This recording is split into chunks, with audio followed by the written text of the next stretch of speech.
Hey, what's going on? Keith from Trigger Happy. I'm out here in the shop today with my dog Kimber, and we are going to do a review on this Bonafide SS107 that I recently purchased. I'll go over some of the things that I like, don't like, and we'll go from there. So as always, I bought this with my own money. I was not given anything for this review, so totally honest opinion. SS107, this series comes in two lengths, 10.5 foot and 12.5 foot. They are approximately 33 inches wide and weigh about 85 pounds, which I will talk about here later. So front to back, you've got a handle here in the front that is away from the boat, easily keeps the boat away from your body. It's not one of these molded in style or strings. It's really nice, tacky on the bottom. Really like that. It has this, they call this the boss strap. It's a paddle park, and it also is for staging rods. It's got a soft landing pad here. Hopefully this will hold up over time and not stretch out, but so far so good. You'll see that the rod staging is molded into the hatch and goes all the way back, and I have staged a few rods there while I'm standing, and I like that a lot. Really nice feature. Obviously, you know, could be used in transport as well. Probably not for while you're fishing. I don't think you want rods around your feet, but that's what it is. Front hatch opens two ways, so you can unclasp that, and you've got tons of storage. It's like a cavern in there for all kinds of stuff. And then you can also attach it here in the rear, or I'm sorry, unattach it and open it that way. Probably not something I will do too often, but a nice feature nonetheless. It does have this dry pod here in the center, which I really like. Obviously you can use it for dry storage, or you can rig it up with a fish finder like I did with this Garmin. This thing comes out totally. There's another clasp back there. But you see I've got my transducer mounted to the bottom, and you can pull that whole pod out. My battery's in there, all my cables, very clean look, works really, really well. You've got gear track included on each side, which is aluminum, not plastic, which is nice. I've added this cup holder, which we'll talk about later. The track here for your foot pegs is also aluminum, so nothing to break. These slide so easily and clip in wherever you want. They are soft to the touch for bare feet, which is cool. And they will slide freely if you want to add a rudder. The traction padding for standing is good. Hopefully it will last a long time.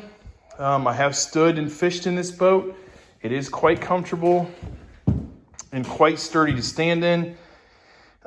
Stability is good. If you've never stood and fished before, definitely a different feeling. So, you know, trial and error when it comes to that. But I am impressed with that so far. I did add scupper plugs, also not included. One other thing not included is the junk drawer.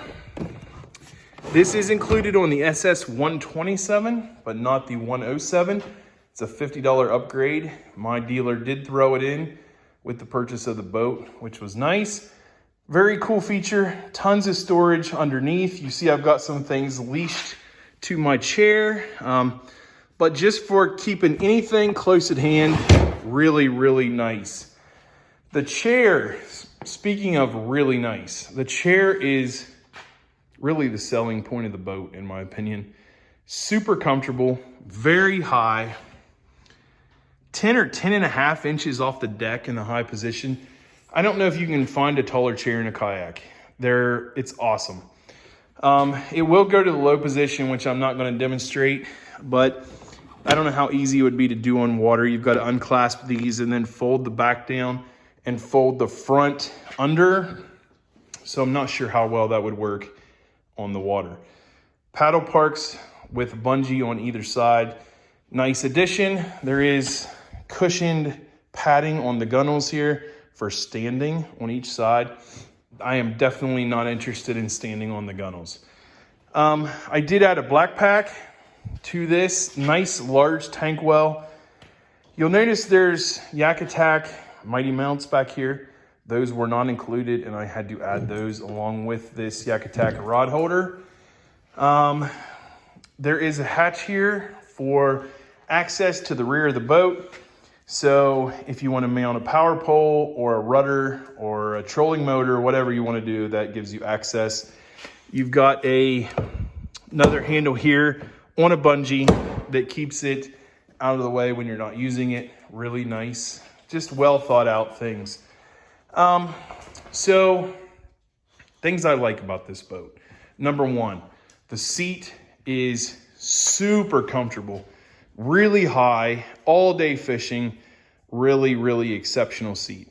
Number two, the dry pod works really well for rigging your fish finder. You don't have stuff hanging over the side.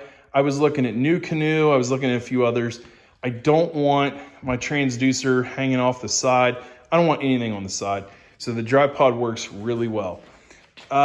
Number three, the standing and stability, very good, very open design, and it's really kind of a blank slate. So add stuff where you want, when you want, and I think that's great. Now on the negative side, minor first, no additional cup holder, really weird omission. So I did add that, but I mean, that's a $20 cup holder from Yak Attack, which is too much, but anyway, probably not gonna leave it there, but I have one, so. The junk drawer should come with this boat at a $1,300 price point. Again, my dealer threw it in. Props to them at Raccoon Outfitters for doing that, Raccoon Creek Outfitters for doing that. That was cool. But it should come with the boat automatically from Bonafide. Number three, there is no rod holders included. And I think that is, again, kind of a strange omission for a boat billed as the ultimate fishable kayak. So I know that you can, with the black pack or a milk crate or whatever, add your own rod holders, but these two Gear Track plus that rod holder, I've got $60 plus the $130 black pack. So a lot of extra money in things that I feel like you should have rod holders with the boat. Lastly, probably my biggest complaint, and it's not the fault of the boat, it's just the nature of the beast. It is heavy. It is really heavy. At 85 pounds, that doesn't sound like a lot, but when you get all your gear on here, you're well over 100 pounds. So loading it, unloading it by yourself is a chore. It's doable, but it is difficult. So I'm not knocking the boat. I'm just giving you a real, as always, real review of what I have learned while fishing this boat. Would I buy it again? In a heartbeat. I love it. It's super stable, and it's a great boat. And all these things that are negative outside of the weight can easily be overcome by spending more money. So black pack, rails, rod holders, it's just more money. But again, you can overcome all the little shortcomings in this boat with just adding a few things other than the weight. So that's my review. Let me know what you think down in the comments below. It's Keith from Trigger Happy. We'll see you next time.